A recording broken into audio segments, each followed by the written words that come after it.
Me. Perfect. Yes, this is, yeah. Yes, thank you. All right. All left. TTT. Thank you. All right. Hi, I'm Rob Martin. I'll be your moderator tonight. Actually, I am, so welcome to me. So, originally when Silverfort called, we were talking about what would be important to talk about. So, after working with Bobby, we're gonna go around and get introductions, but we always like panels because we want to take some of our luminaries and bring them in. So, first of all, I want to be very grateful for each one of our C-level executives that came in to service us. So, I'm going to start on the left with Bernice. Now, I get to brag on her just a little bit, so I know she hates me. It's okay. Later. Bernice was kind enough to call me a few years ago and say, how can I get involved with the ISSA? And at that time, she was the CISO for RTI. And Bernice was so kind to not only come in, bring us new members, but also let us use the space at RTI. And now she is the Chief Information Security Officer for the state of North Carolina. Dang. And now that I've embarrassed her enough, will you do a brief introduction, ma'am? Good. Tap. Good. All right. So good evening, everyone. I am Bernice Russell Bond. As Rob said, I am the State Chief Information Security Officer for the state of North Carolina. What does that mean? That means I really am responsible for the cyber strategic plan for the state. I work very closely with all of the security liaisons at all the agencies, as well as local, that's city, county, territorial, and tribal, and to try to make sure we're all aligned trying to protect the data in North Carolina. And so glad to be here. Thank you, Bernice. Bob?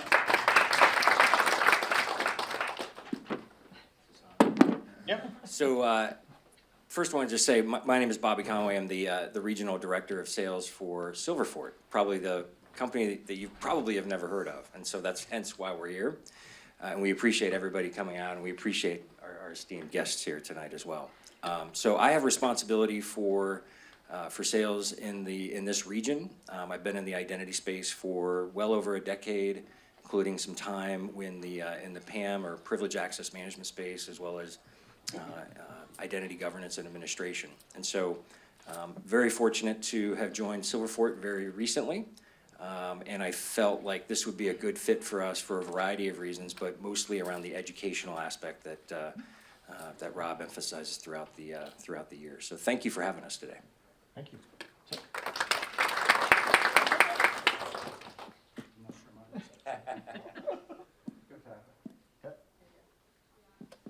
Yeah, you got it. You're good. Yeah. Okay. Yep. All right, thank you.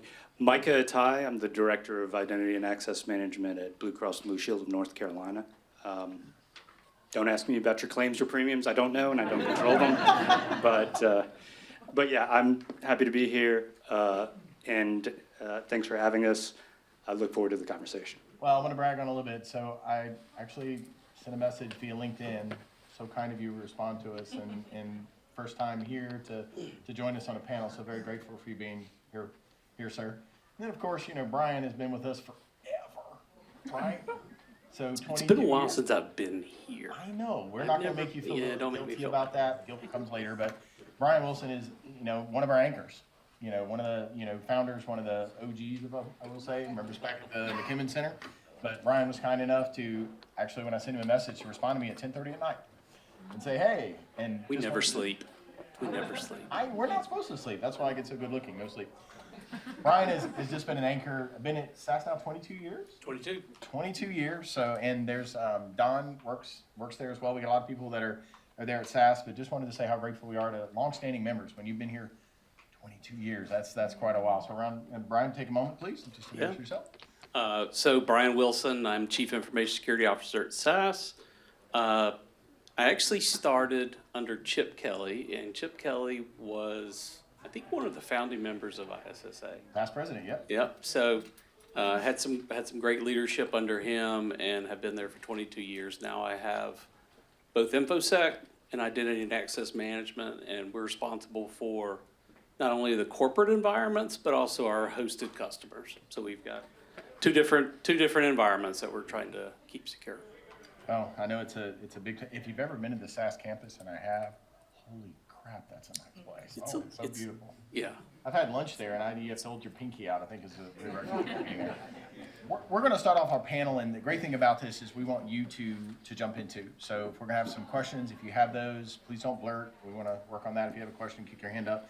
But we're gonna kick it off. We're actually gonna start with Bernice. We're gonna talk a little bit about, to kind of frame this a little bit. So we'll talk about the uncomfortable truth about identity teams and why sometimes they're overlooked when IT security organizations, they're a crucial role. So I'll frame it like this. Why are we so lazy, Bernice? Why are we lazy when it comes to this? Wow. So there's a couple of different aspects. One,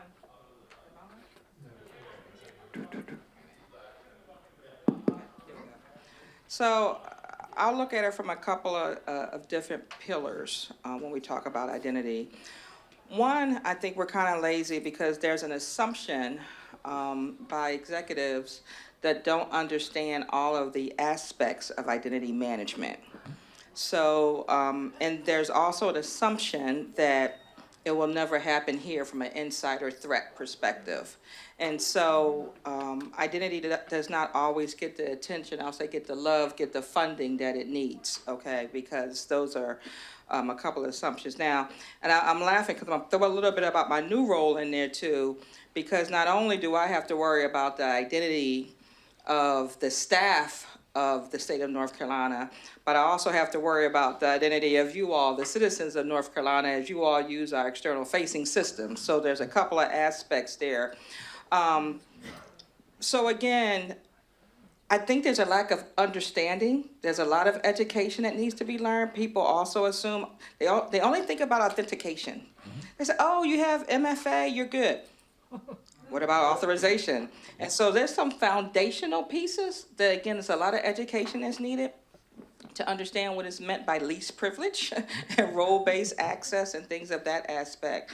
But again, the laziness comes with misunderstanding, a lot of assumptions, and still in this day, people think it won't happen, or I should say executives, CEOs, think that it won't happen to me from an insider perspective, and just unaware of all the risk. That's good. So Bobby, you get to meet with a lot of customers, talk to a lot of people. Frame this up for us a little bit. Tell us what you see. Yeah, so I would say that, I've spent a lot of time talking about this subject and seeing this subject firsthand at small organizations, large organizations, global and local. And I think universally what I find is that there's general confusion as to when we say, hey, why is identity, not seen as kind of a protector of data? That, identity is kind of fragmented. I'll first start with that. And so we all have a differing definition as to what identity is. Some of us think it's, giving access to applications, and some of us think it's least privilege. Some of us think it's MFA. And fundamentally, you could answer the question, yes, we are doing identity right. And you could also be answering the question incorrectly by saying that, right? And so it's hard to address identity. That's the first thing that I'll say. It's a difficult thing to address, especially when you're dealing with the complexities that we've seen across the stage for internal users, external users, and the diversity of those types of users. I think the other side of it is there is just a lot of it, right? There's a lot of resources that need to be protected. And we're talking about humans, but we're also talking about non-humans. And that latter part is exploding. And it's becoming a very, very difficult subject to get our hands around and fundamentally be able to do a better job of protecting. And so across the board, what we're seeing is that organizations are really challenged because it's given a bad name for a variety of reasons, but some of the things are that security executives, business executives don't really understand it either, right? And it's hard to communicate what is identity across the entire ecosystem. It's more than giving access and deprovisioning access to an application. That's good. Yeah, I'd be hesitant to use the word lazy, even kind of joking, because everybody works so hard, but I get it, right? Why do people associate IAM stuff with back office, kind of, hey, provisioning, deprovisioning, get your attestation done, right? Yeah, I think that's a little bit of an antiquated view. I know in the last few years, I feel like it's really changed. If you're lucky enough in your organizations to have IT and security leaders that are a little bit more progressive, you'll see, I think, a trend of more concentration than I am. My own position didn't exist in my organization 4 years ago. But there's enough there that we were able to carve it out and say, hey, we want to focus on that, right? Our leaders identified that, identity can be more than even a business enabler, but a force multiplier on the defense side if you pay attention to it. And I think that's why we're seeing things like, ITDR becoming more prevalent in the market in terms of tooling, because there's a lot of forward-leaning things in identity that we can be more proactive with. But historically, it has looked that way, or because people think of it as, provisioning, deprovisioning, attestation done. But I don't know that that's the case the last few years, and hopefully not in the future. So Brian, bring us home on this one, because I know you got your hands full on this one. Well, so I think there's an education piece, not only on the employee side, so the actual identity analysts, like they used to be sysadmins. They're not security people. Sure. So changing the narrative with them and getting them connected into the security organization, I think it's been big for us, because it explains the why to the folks that have always done identity. And I think the other piece is making sure your employees are aware of how strong identity is.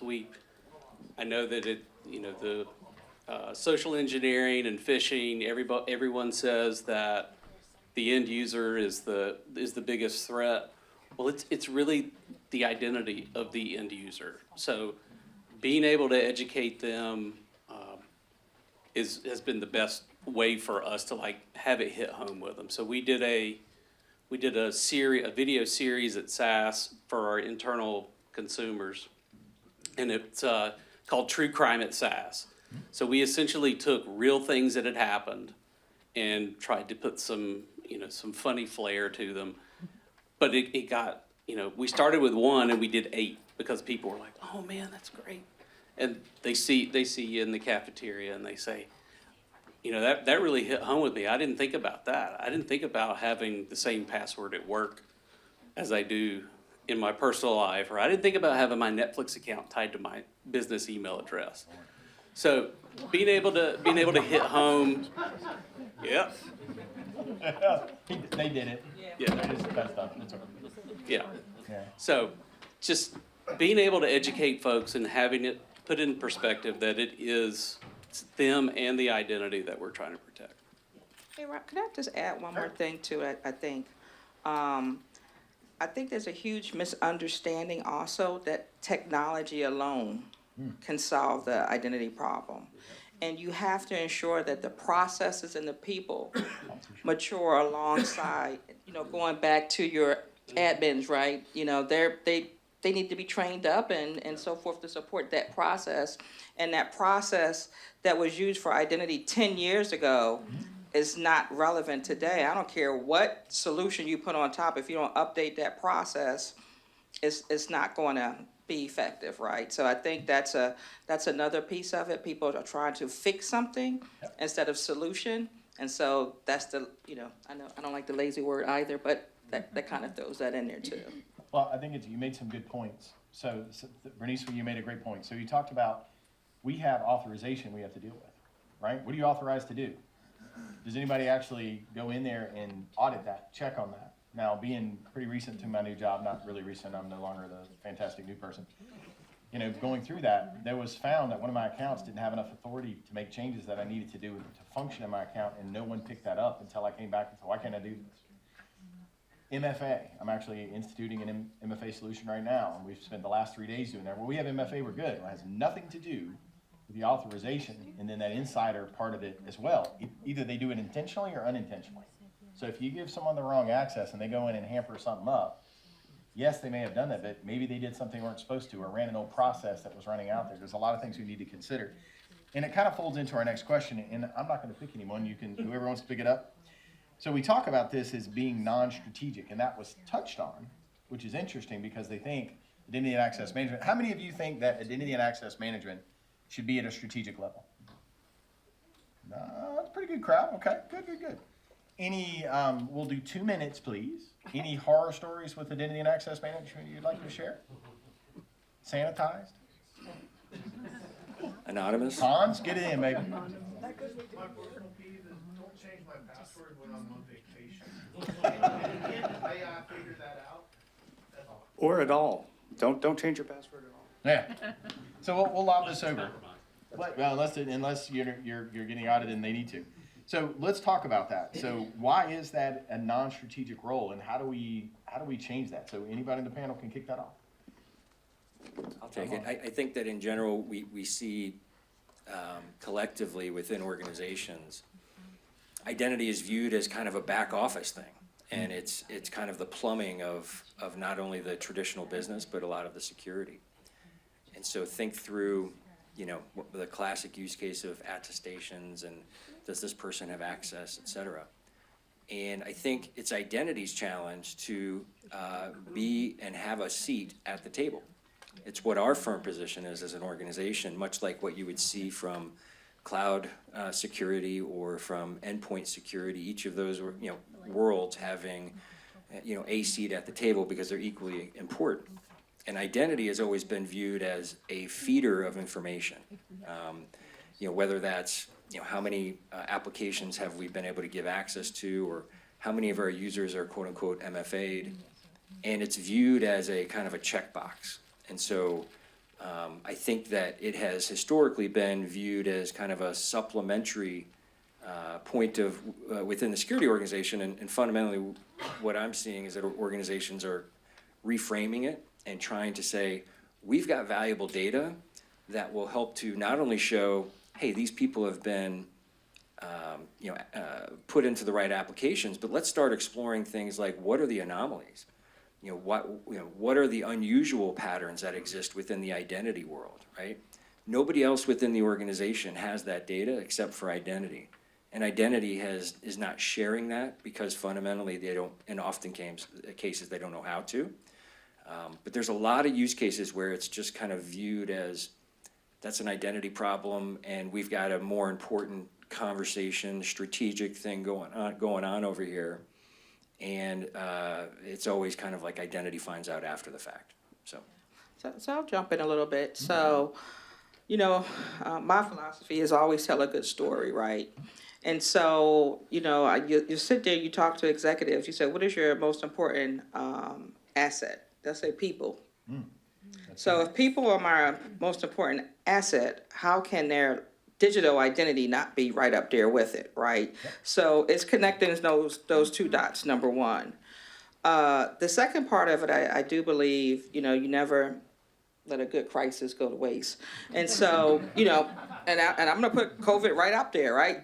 COVID showed how important identity was. Absolutely. Because we couldn't physically see people anymore, and that was a crutch, I'll use that, right, that had been used because I know who Rob is, but you don't know what Rob doing, right? But I know who Rob is, but now you're hiring people during COVID that you've never even seen before, right? People are working together that don't know each other. Identity is, to me, identity and devices are my top two. Because it takes the person to get to the device to get to the data, right? So if you connect the dots, which are dispersed, hopefully that tells a story, right? And so I try to tell those stories when we get funding and prioritization of projects and stuff of that nature. But I don't really care, I keep saying I'm gonna stop saying that. That doesn't sound good from a cyber person that I don't care. It's a lower priority to me, okay? opportunity for improvement. Okay. Not on your top 10 list. You forget my train of thought now. Jeez, okay, but seriously though, you sit there and you try to say if you look at, and not to advocate for one architectural strategy over another, but if you look at your zero trust architectural strategy, identity is a major pillar. And I'm gonna tell you, people always complain about something not working right from a technological perspective, and it's pretty much two reasons why. The right people don't have the right access to the right data. That's right. So if identity is not a priority, how are you gonna get it right? You know, so Or you give them too much access. same thing, which that's is- right. That's which the ends up- opposite end of the yeah. spectrum, right? Yeah. Then your insider threat issue becomes a realization. Do you guys ever heard the term toxic combinations? Yes. So I wanted to throw that out. Anybody have toxic combinations? When some individual has so many rights that they can run an entire process by themselves. And yep. And so when we find that from, Peter just raised his hand, from a pen tester perspective, when you have that, and you remember, you make a great point. So how many people did we retire out with COVID? And then we had brand new people coming in that were at home. 'Cause we sent them home, right? Are they Work really them who all. they say they are? Yeah, are they, and are you getting to that right person? Because then that identity is interesting. We're filling out paperwork and faxing this stuff in. So I'd love to hear some more stories and a few sanitized things, and I got some good looks, so jump in there. Yeah, I know that we had some unfortunate experience with some identity fraud, right? Just within hiring, right? It's a difficult thing, and it's a challenge, and it's the entire life cycle that, to Bernice's earlier point about technology not always being the thing we go to first, right? The people and the processes are vital, right? So often as technologists, we always want to look at technology for solutions, or even a framework like Zero Trust or something like that. Look for an easy button, and there's not an easy button. We have to work at our business relationships to get them what they want, so they're more inclined to listen to our advice. And we also need to do the basic hygiene things. I'm sure we're going to talk about service accounts later, right? The bane of your existence, right? Yeah. Part of that is just asset management too, which is a foundational thing. So instead of like some of these shiny things out there, I feel like the most important thing is the basic stuff that we've all got on our plate. I don't know anyone who's cleaned all those up and knows where all their service accounts are and who owns them and what they're doing. If you do, see me later. No, they're lying. I just got a solution for that. Yeah. Right? So, one of the examples that we had a contractor that had applied for an identity position. And he actually interviewed from one different location and had his system actually shipped to a different location. And so that raised a red flag, and, before we got him access, we took care of the situation. But it's not just username, password, and MFA anymore. It's also the context behind the authentication. Like, where's this person coming from? And context wasn't a concern 10 years ago. Yeah, It's just, is your right? username and password correct? Yep. Yeah, Okay. do we have the right attributes in place? That's pretty interesting. So if we were still using just those attributes, like, it'd be a needle in a haystack. So you have to try and minimize that down to something that's manageable that your staff can actually triage. Otherwise, So Peter, you had a, Following along on that point. nice and loud. Following along on that point. Peter's all. Yeah, I am.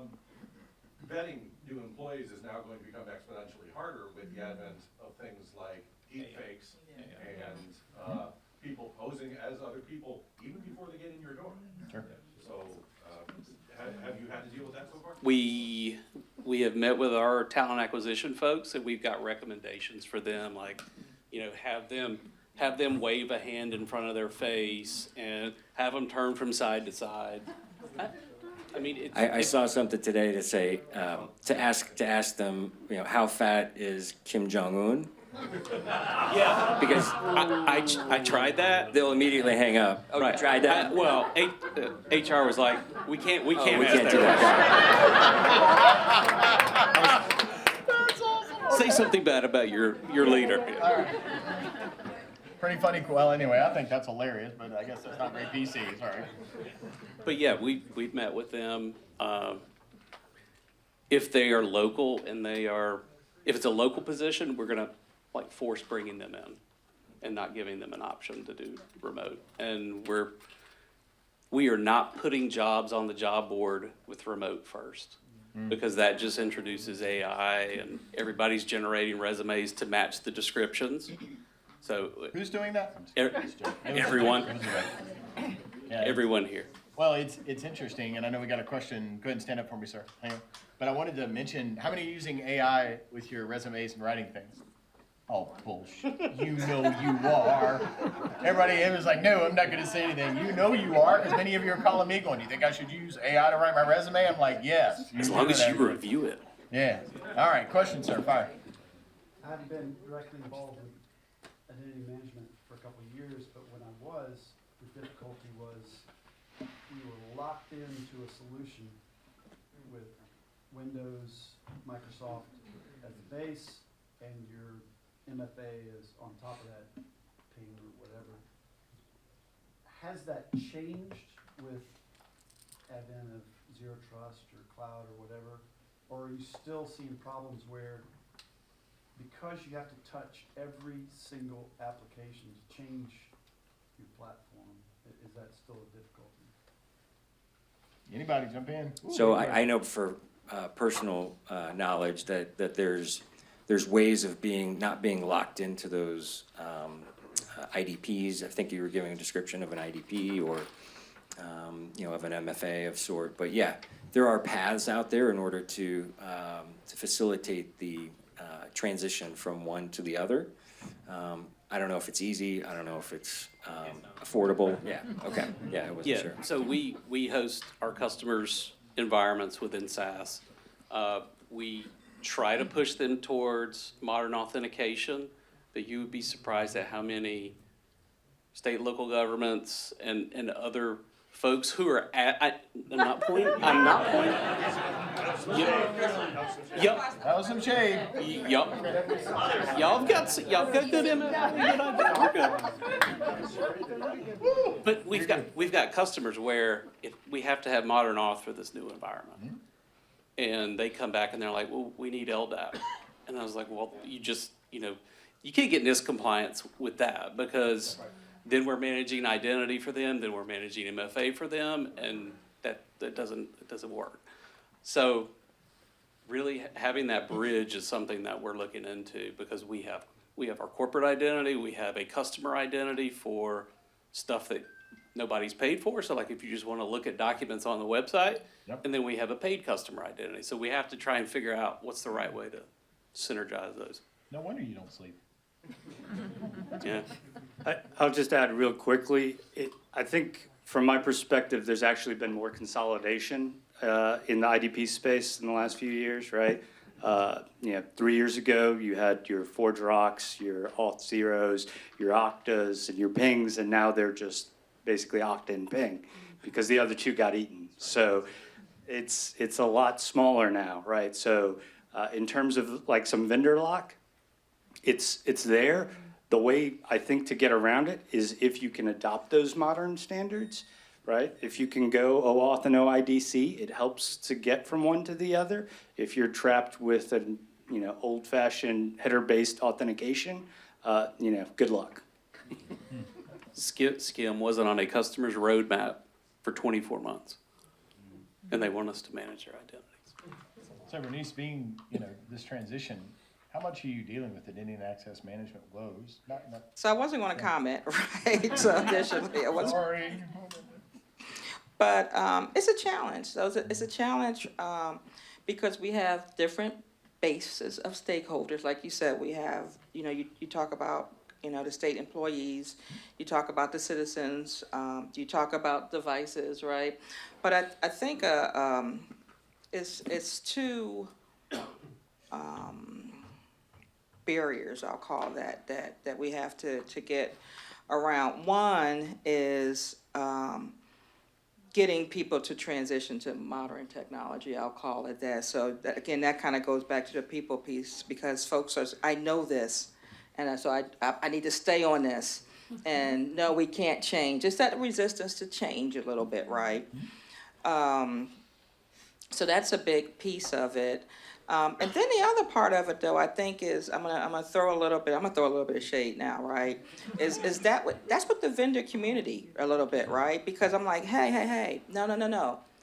who do you play with nicely in the sandbox?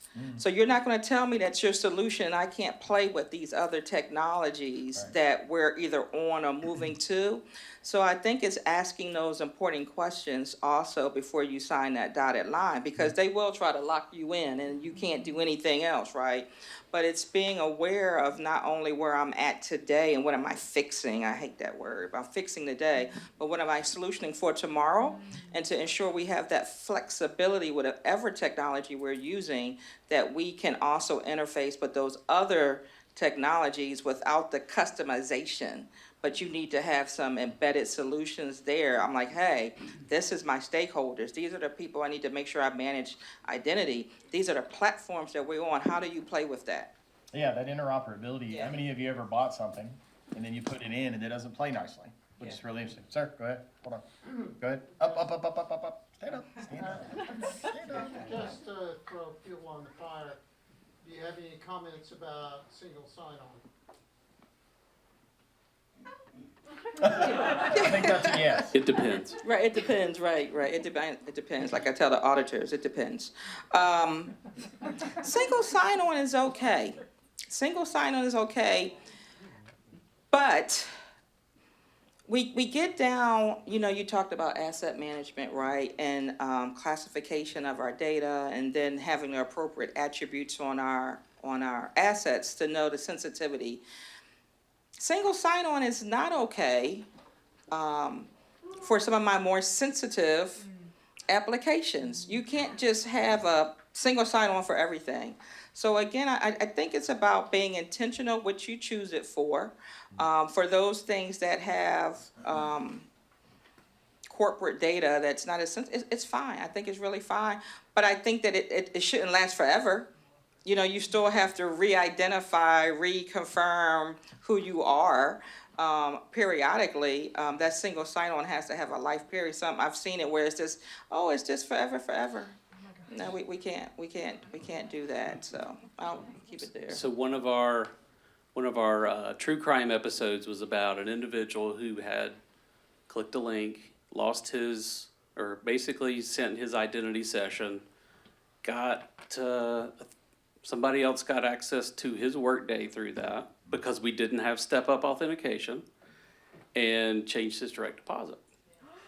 We called it, so that's good, but those are the types of things that Bernice is saying. You have to make sure there's context behind the different applications that you're using. So, figure out if it's a compromised machine or a compliant machine when that person is doing that. I think that single sign-on is great for the right circumstances, but I also believe that it also shouldn't be used as a panacea for other problems, right? So in other words, as we've talked about here, given some examples, there are sensitive applications, and so have a strategy about what you're gonna do for those particular applications. It could involve single sign-on, but there needs to be other layers of authentication within that, right? And whatever you're using, it needs to be able to support the broader ecosystem, as Bernice was talking about, in terms of risk analysis and some of the modern authentication things that exist today. That's good. Question, sir? You had your hand up. Do you have a question? No, I'm good. No, you're just saying hi? Hello, you're good, you're fine. All right, so let's move on. So, where point, oh, sir, you're so good looking. All right, stand up. We talk about business enablement every time in IT and how that is really critical, right? How you guys as leaders are ensuring that identity as a business enabler is aligning with the business goals and objectives? It's hard. Like if you get prompted all day long for an MFA challenge, you're not going to get any friends over that. So we've tried to really be strategic about what we're doing, step up authentication on. We're pushing sensitive things to privileged access workstations where people aren't continuously prompted, but they have, they have a controlled environment, and then they have privileged access management, which gets them up to another layer. So we're trying to allow the business to continue to do their job without interfering all day long, but it is a tight balance that you have to weigh. Yeah. For sure. So I'll add a couple of things here. One is what my approach. Number one, I want to see the business strategy. From the business strategy comes the IT strategy, right? And so first of all, I'm like, if what we're doing does not tie to a piece of this strategy, why are we doing it? Or why is it prioritized so high? Let me say that. The other piece of that that's very important after you get your alignment of strategy is to clearly articulate and understand the risk appetite of the business. Because the risk appetite is going to really define how you solution, whether it's identity, device, application, whatever, but it really ties into how you solution and understand what they're going to do. Because at the end of the day, the government, we're not an identity provider, right? But I need to make sure that what they do is done securely. So again, it's my job to make them understand, here are your options for this level of security. Which one are you willing to take? And depending on what you're going to do, this is how I can enable you to do it at this level of security. Do you want the platinum level, the gold level, the silver level? But this is the risk that's going to be there. So getting that understanding with your stakeholders is very important. It's not easy, but it's very important to do. So people understand exactly what they're getting and exactly the risk that they're accepting. Because it's not just my risk, right? It's their risk. And people think it's my risk, but it's not. And so having that conversation early on and with everybody involved is very important. That's good. How many of you have extra layers? I'll get right to you. How many have extra layers to your tier zeros? Raise your hands. Any extra? 1, 2, 3 people. Okay, so for the rest of you, you're all compromised. Too bad your business is bad. So when we talk about that, you gotta. How many people are telling you the truth? That's probably true too. So anyway. Only one panelist raised his hand, by the way. That's good. Well, that's scary too. I think what's important out of this is we really have to look at those assets. And whatever's driving that business, that data owner is the person that's going to get destroyed because they're responsible for it. And then, of course, that smears everybody else. And then, I mean, how many attorneys come falling out of the woodwork or crawling out from under wherever to go in and start these lawsuits? And that's interesting too because it's now, if you get popped, if anybody loses identity, I mean, we can crawl back to name your flavor, right? All the way back to Target. What happened to their business? How much money did they lose when they got popped? Any of these folks that are losing out, and that's everyone's responsibility. And, this is kind of the juicy part that I kind of like, but we're going to talk about adversaries now, right? How are our adversaries doing? Sanitized. What are you seeing as leaders as far as, is it ramping up? Are you having more? And I know I don't want to say AI too much because I'll probably want to strangle myself and Brian will strangle me. But I think it's interesting to talk about our adversaries. And if you have any good stories, you might want to just a couple minutes, please. But we're going to start over here, just open it to the panel. How are our adversaries doing? You need to assume compromise at some point. You need to make sure you have logs that tell a story. I mean, you can't, if there's something bad that happens, you gotta be forthright with your customers and with your employees. And you can only do that if you have logs. So when you see the breach report or like if Target had a breach or if Snowflake had a breach, the wording that they put into that is, our logs do not indicate that any data was compromised. Well, it's because they don't have the logs. Of course they didn't indicate anything. So, being able to tell that story, I think, is super important. Because you're not going to catch everything. Somebody's going to get you, and being able to put the pieces together, I think, is key. But our auditors are telling us, right? We have auditors that come in and they poke holes at things. And they say, are you doing this? So are we listening to our auditors? Are our adversaries getting more? Well, but it's not binary anymore. So the auditor is like, do you have this, yes or no? Well, let me give you some additional context about what you're asking. Sure. They're not asking the right questions. Yeah, Some it's of also them not are now. causal, right? Right. Like compliance with audit doesn't mean security, and security doesn't mean Right. compliance, right? Yeah. So those things are related, but not in a cause and effect way necessarily. Yeah. Agreed. Do you think it's a mindset? For who? Well, I would say it starts at a strategic level, and then it has to go down for everyone to understand the importance of that. For me, You know, when we hit COVID, a lot of people, we went our separate ways. Actually, I was doing government work, so we were on site all the time, and I had that, right? Now that we're kind of coming back to the office and we're having a lot of issues here, I think there's some cultural things, and we got a new workforce coming in. You know, there was a lot, you know, and I'll park here for a second to say, there's a lot of people retired with COVID, and a lot of intellectual property left. You know, a lot of people that had that good localized knowledge that got up and walked out, that were the anchors, and I'm sure you experienced that too, that they left with a lot of knowledge. And we have a whole new set of super fun people to work with that maybe don't have that same mindset because I worked at home. You know, you're supposed to take care of it. It's not my problem. So what are your thoughts there?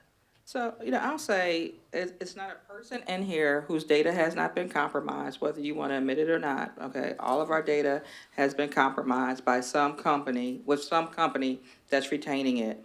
I don't know of a company that can honestly say, I've never been compromised. Now, the question is to what extent? That's the part, right? Because the key is not, and you all know this, if I will is when. The key is the focus should be on mean time to detect. That needs to be as low as possible so that you can, you know, do what you have to do to stop it and mitigate and so forth. But so I think we do have to be honest. Our adversaries are very sophisticated. So it's two groups. You have your very sophisticated ones that they are actually corporations paying people full time to cause disruption. Okay? America's a target, period. Okay? So I'll say that.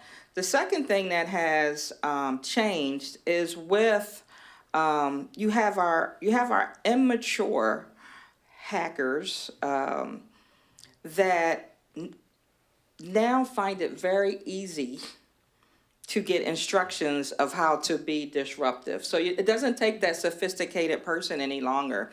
You could go out there on the dark web and get the how-tos to do whatever you want to do. Now, what you'll see is once they cause a little bit disruption, they can't hide as good and they don't really know how to move around as well and be discreet, but they've caused enough disruption that it's still costing us money, right? And again, this is any company. So any company USA, any company, actually globally. But those sophisticated ones, let me tell you, it's a $1 billion industry. And what they do is that they will share on the dark web the how-to books. And so that's what's becoming dangerous to me, because now you have this sharing of intel with this group of folks. And so now you have your person who's just bored, who barely knows how to type with two hands, but now they can just one finger do something and just say, hey, cause disruption. Yeah. Well, and AI is just gonna tell them exactly how to do it. Sure.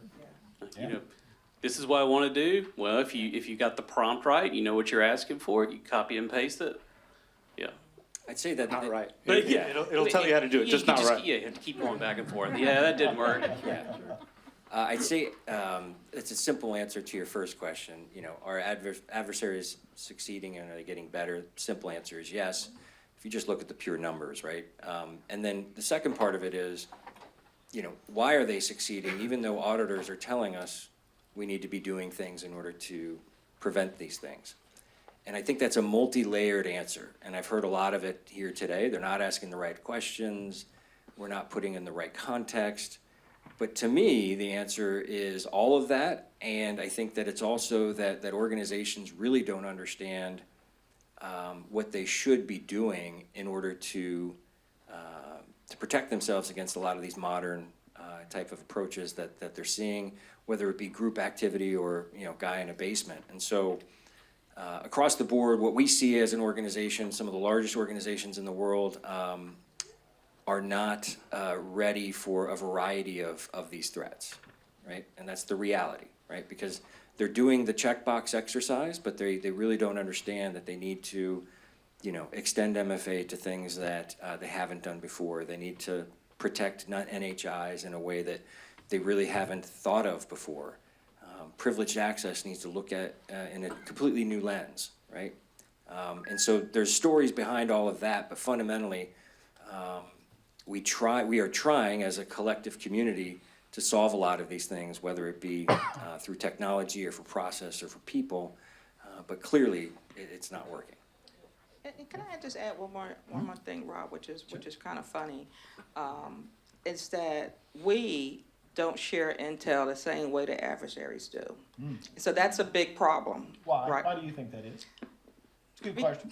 Because you feel vulnerable. I You don't feel want embarrassed. somebody to know that something happened on my watch. Sure. But somehow we have to get to a state where we can securely share intel, and so that others don't have to wait and learn from a compromise that somebody else had. But like, hey, this is what I'm saying, this was happening, make sure you put that defense up, you know what I mean? And we're not doing that as cyber community, at least consistently and not broadly. We have pockets of it that occurs, but we need to get to a place where we're sharing that intel the same way the adversaries are sharing that intel.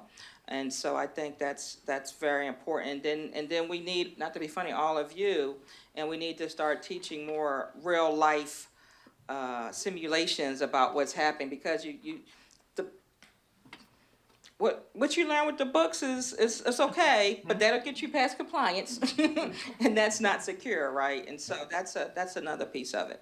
Well, and when you have your customers coming to you saying, I found this on the dark web, you then realize that you missed the boat on something, and you need to do more threat intel. You need to have a real program. Yeah. It's great if we could share, but I mean, we all do have legal departments, right? And it makes it hard. And part of the intrinsic challenge we have as security professionals is we have to play by the rules, right? And they don't. The adversaries don't. I wish our adversaries just had to go through change control. If they just had to go through change control. They would never Right. Like, no, you gotta go talk to this person. That's right. I love, Igor to go and be like, oh, yeah, oh, no, you can't do that. So-and-so's doing that at the same time. You gotta do your, cred stuffing some other time. We don't have to play by the same rules, and it's not fair. I did want to park and talk about the educational piece, and this is something that you all know, but do realize that this is our reason to be here. If you remember when we first started, we used to have a CISSP review. It's $120 because I was one of the people who had to pay that. Now it's free. We had a live fire event at ECPI University last Saturday. That was also free. These things that we're trying to do, and I'll applaud everyone that's on the panel, is and Bernice, she knows I'm coming, right?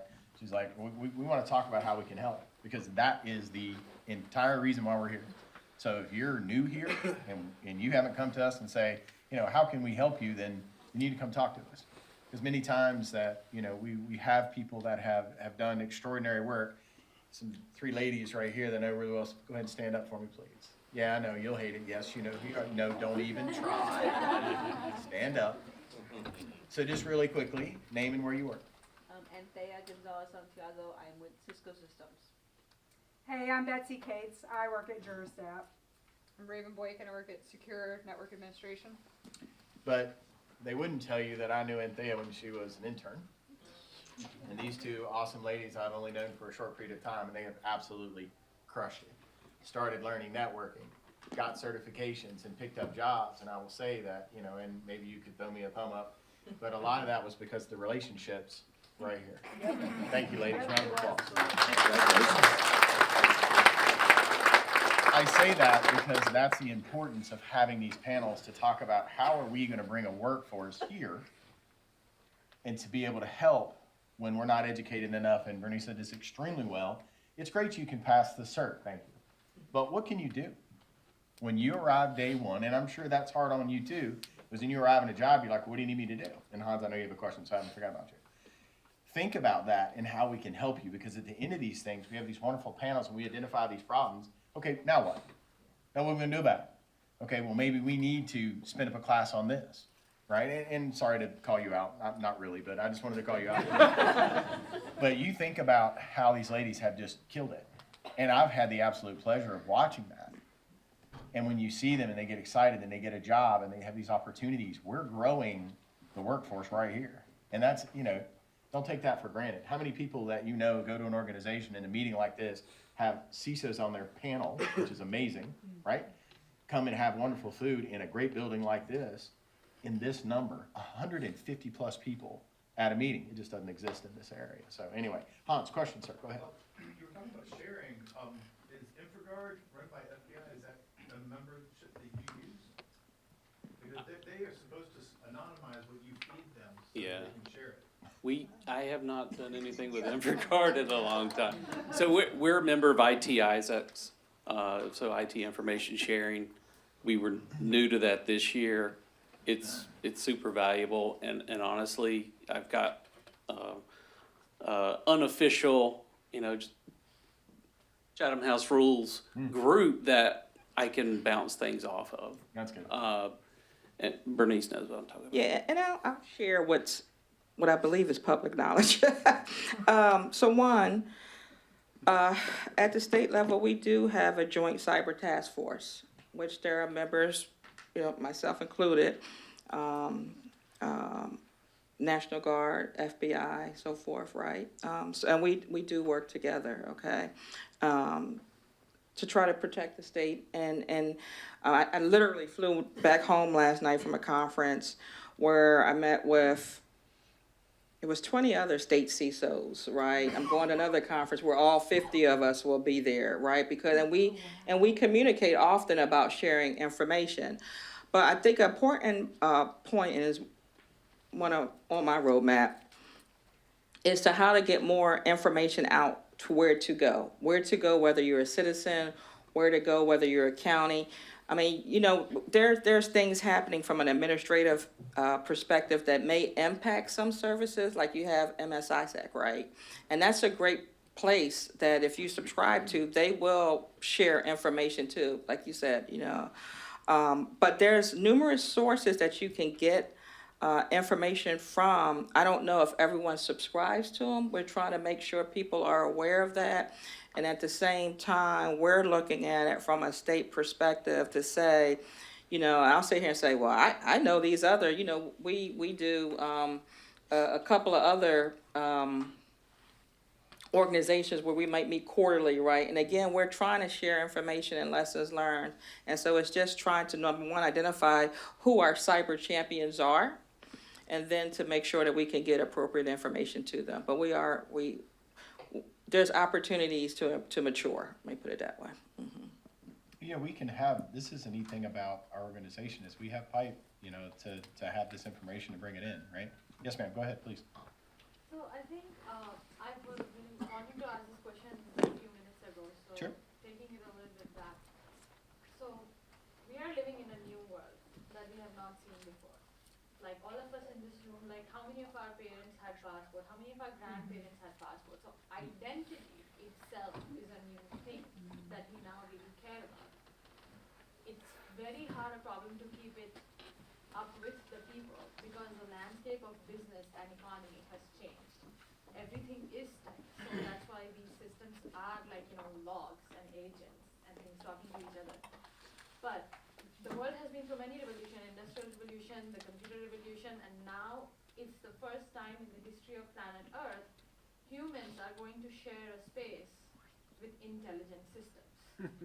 And with these new chatbot agents, and we all have it in our company, we are working on different platforms, different products, right? Like, how are we doing the security done right part? The reason I'm asking is like, we know that we are already in a disadvantageous position when it comes to adversities. I have personally worked more than 800 hours of cert role, so like I have been exposed to the Russians, North Koreans, Chinese, and things like that. So I have seen those logs. I've worked many incidents.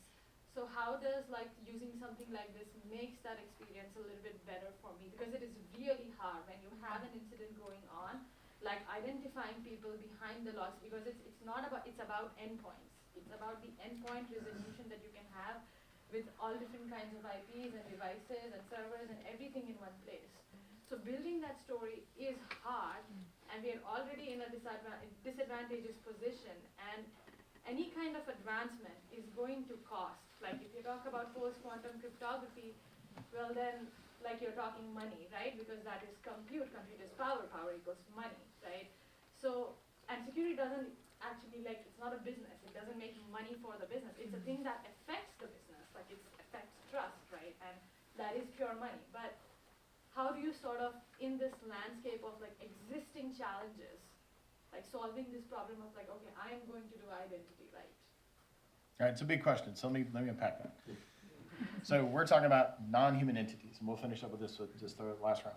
So we've got bots, we've got intelligence out there, where we got a whole new realm of entities that are getting after us. How do we adapt? You know, the quantum part's interesting because we're looking at that and how quickly those machines can break or bust something. We're looking at that work time. But just to talk about those non-human identities and entities, how are you dealing with that high level? Anybody? We're paving the road as we're driving on it. Oh, I mean, okay. that's essentially what we're doing with the AI stuff. Okay. In terms of, really figuring out what service accounts or generic accounts or non-human identities you need to figure out which ones have the privileges that are the highest. Take a risk-based approach. You can't tackle everything all the time. And back to Bernice's point, it's about what is the risk tolerance of the business.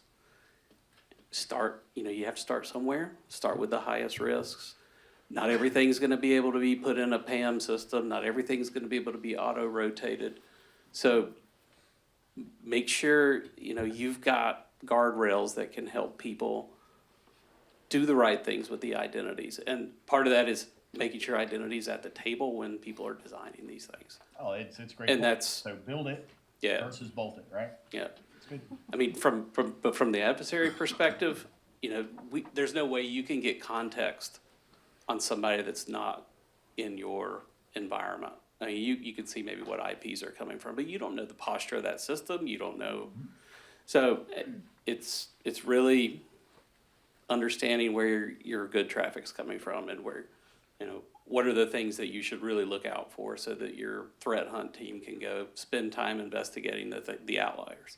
That's good. I think that in general, what we're seeing across the ecosystem, whether you're a public organization serving citizens or you're a private organization that is for profit, the concept of NHIs it's mind-blowing. It truly is, and from an identity perspective. I realize that there's a lot of other conversation points in terms of the good and the bad of it and all of that. Just put that aside for a second and think about all of the processes and the machines and the applications, the bots, the AI agents. Each of those have an identity, right? And each of those can do things. And so I think the problem is just like our classic human problem. First, understand it. First, get a better perception as to how big is my problem. The second is then taking a risk-based approach, as Brian indicated. Hey, let's look at this and try and figure out what's going to have the biggest impact to our organization, because you will not solve it, because we all, as the question indicated, we all don't have the money to solve it overnight. And so I totally agree with that. But yeah, I think that we're in for a major change from an identity perspective alone as it relates to NHIs across the board. So. I mean, I totally agree with all the statements that was said, and I would just add too that, it's so funny, I always hear, I know you hate Gen AI, I know you, actually I love it. I want to use it. It has to be used from a defensive perspective. We have to embrace it. We just have to, again, do it securely, right? We have to embed it, but that's a way that we can use it to defend. And we have to be proactive and, again, figure out, I'll laugh here a little bit too. So we just got a new deputy over AI and policy, compliments of SAS a little bit there, right? But part of the thing is, and him and I, we're working hand in hand, because it's not that AI is a bad thing, we just gotta make, or Gen AI, we just gotta make sure it's done securely. We're embedding security in it. And at the same token, we're looking at every processes that the SOC does. And we're like, where can we use this technology? And then we're also looking at other emerging technology. We're getting those use cases together. But the last thing I'll say, because as you all said, we can't know everything. We won't know everything. But this is where you kind of tap that partner. And that partner may be a global firm, and you say, what have you all seen? And they can start narrowing down, oh, well, we saw this, and this is tying back to this, this group or that group. And so it kind of helps you to navigate a little bit too when you see some of these patterns. I'll use that. Again, sometimes just tapping the knowledge of another group. It's all about the community and like sharing things with each other. Like I keep up with past coworkers, folks that used to work for me that have gone on to bigger and better things, and they are seeing things that we're not, and they're open about sharing that. If it's Chatham House rules, then it doesn't matter. Like we all have the same mission, Yeah. and just have to figure out the right way to collaborate with folks. That's what a lot of this is about as well, Exactly, yeah. right? But are NHIs really new though? Or is that just a cute name that we It's getting bigger. like to give service Just accounts? service accounts. Yeah. They're just getting Generic bigger. Yeah, and because, we have service accounts in my organization that are older than all my children. And like all my children, no one knows who's in control of them. Like, that's like the bigger issue for us, for things that we call NHI is, it's great to discover them. I'm sure Silverfort does a great job of doing that. If it can tell me who the heck owns them, that would be phenomenal, right? We've solved that at our organization, but it was very tricky. Do you use Excel to do it? No, we don't. But I'm happy No to judgment. talk to you No about it. But judgment. it's awesome because now I know my owners are accurate. I know we're running, well, 1 second, I'll get you. Just one more quick question, because we gotta finish it up, but I wanna answer this question, I wanna finish this out. We got some thank yous to do. Yeah, go ahead, sir. Yes. Oh. Did you raised your hand? I know you did. Actually, no, that was a great question and kind of sort of statement and experience-based, because one of the things that she mentioned and is that how do you see paint scrutinize and then protect the picture? Yeah. And I think that was very well placed, and it's something that a lot of people struggle with, because tools are expensive, and we talk about identity, we talk about all these things, right? But a lot of times, one of the things that we forget is, breaking the cookie cutter box. And what that means is, I got Windows Defender, right? And it's gonna work great, yes. But it will work better if you figure out how to throw your logs and find which logs in different information systems, identity, usage, log, RBAC, and all this stuff, to pull that and feed that into the SIM to paint a better picture, right?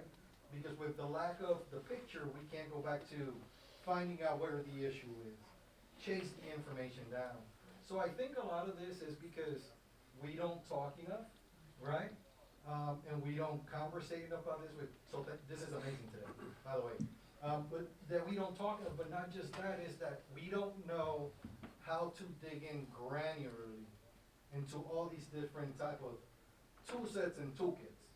Because they have email now, they have AI, but am I really using all these processes to maximize security? So I do want to, you have my brain going.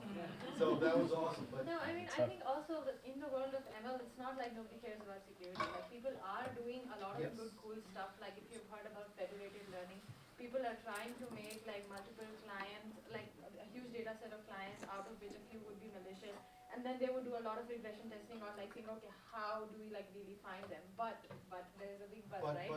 If the clients are again all, they can be different types of endpoints, and with those endpoints they can be intelligent systems themselves, and that increases the challenge, because the intelligent systems can then know that they are being utilized for this purpose, so they can give you the exact opposite trained responses and then ruin the whole model. So I think a lot of cool stuff is happening, and hopefully it'll all be for the good of the world. Well, I think there's two things that are gonna happen at the end of this meeting. You're gonna do the call for papers, because I'm gonna remember your face. Don't think that's not gonna happen, and you are too, so I'll even get at it. So, I wanted to finish this up. There's something interesting as we were having this panel and talking about identity and access management. Pre-COVID, how many of you know who Frank Abagnale is? Somebody else, so anybody see Catch Me If You Can? You know, okay, so Frank Abagnale. I had an opportunity to have lunch with him. And when he was, it was kind of cool. You know, there was 10 of us, and I got to take a picture. If you want to see the picture, I still have it on my phone. Who picked So up it was the like, check? sorry? Who picked up the check? The sponsor did. Because I was one of the speakers. So I got to talk with Frank. You know, that was his number one piece. Because he has been with the, over 40 years, he's been with the FBI. And he told in his talk, and us individually, that identity will be our biggest challenge and our struggle going forward. So even pre-COVID, Frank was talking about that, and I consider him to be wicked smart, to be with the FBI and to go through all the things he has. It was very profound that he tagged identity. Now, we're going to take a few minutes and finish everything up, but panelists, hang tight. We got a nice thank you for you. But I'm going to work your slides, so you just tell me when you're ready to go. And Yeah. So what's that? You want me to go to the next slide? Yeah, absolutely. So Go. just to kind of a 3-minute overview, I just want to help you understand, because you probably have never heard of Silverfort, I wanted to help you understand what we did. My colleagues made all of those tacos for you, by the way, so please thank them. No, I'm just kidding. But we do appreciate the opportunity just to help you understand a little bit about, what we're solving here. And so universally, I can tell you, we solve the problems that we talked about here tonight. We were started about 8 years ago, and fundamentally, it's really around the silos that exist, right? We talked a bit about silos from a business perspective, silos within the security organization, silos within even the identity ecosystem. And so what we see is that those silos are creating these natural gaps. And so there's these blind spots that exist, and if you keep going on, one of which is just in terms of back configurations within Active Directory, as well as systems that don't actually support MFA, or that we believe don't support MFA, to service accounts and NHIs across the cloud. There are a variety of blind spots that exist, and fundamentally, organizations are not familiar with how to better protect these important resources and the access to those things. And so that is what we do. If you want to go to the next one. We are really synonymous with being able to see every authentication across the environment. Why is that important? Because then you could start to make decisions in line and then do enforcement, make decisions on that authentication, be able to grant the access to the things and the people that should have access. And fundamentally, be able to unify across all of those identity ecosystems and islands of identity that exist out there. Be able to not only discover all of your identities, non-human as well as cloud, as well as on-prem, but then also be able to analyze and enforce in real time and in line what we call runtime access protection. And so that, in a nutshell, is what we do, and we appreciate you folks being able to listen to us today, be able to listen to some of our experts here, and we appreciate their time and attention to the subject of identity. And obviously, if there's anything that you want to ask us afterwards, we'd love to answer that, and look forward to future engagement. All right. I do want to just mention, I forgot about this. This is the Identity Underground. This is independent of us, by the way. Identity Underground is a great resource for learning. There's 2 tracks in there. There's an executive track and then a practitioner track. It's free to join. And again, it is totally independent of Silverfort. But we highly recommend people go to that link at the bottom. Executives can join. There was a great session out at RSA this week. And quarterly, there are practitioner sessions. And I believe it will add to your foundation of knowledge as well as information sharing. And again, it is completely vendor neutral, and there are no vendors involved, including us. So highly recommend that. And thanks for having us. All right, don't go anywhere. We wanted to take just a minute. Many times we don't get to give awards, but we're gonna, just extend a wonderful thank you. So first one, Bernice, we just wanted to give you a significant thank you for serving. Micah, thank you, sir. We're gonna get a picture, so don't go away yet. Make sure you have a pretty smile. And Brian, we appreciate you as always. All right, so picture time. you can drop your mics if you wouldn't mind standing up. We're gonna get some pictures. Does anybody have any issue with us putting this on LinkedIn? No? Okay, smile pretty. Alright, so if you don't mind there, yeah, big smile, big smile. Tell us when you're taking the picture.